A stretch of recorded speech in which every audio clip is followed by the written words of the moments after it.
But me, right from childhood, I hate church. I hate Christianity. I barely go to church. Did you have any ugly experience that made you to hate Christianity at that early stage? Not really ugly experience because I went to church very well. When I started joining back was when I was 14 years.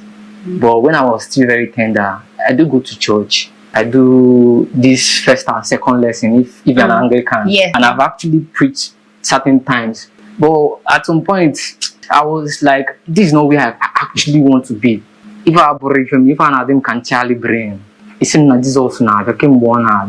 It's in say so. Christianity is all about hopes and anticipation.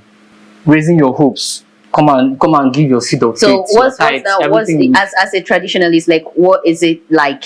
In ordinary Igbo tradition, ordinary Igbo, bam naka, bam no, you know, fear, if they play, if they show, until they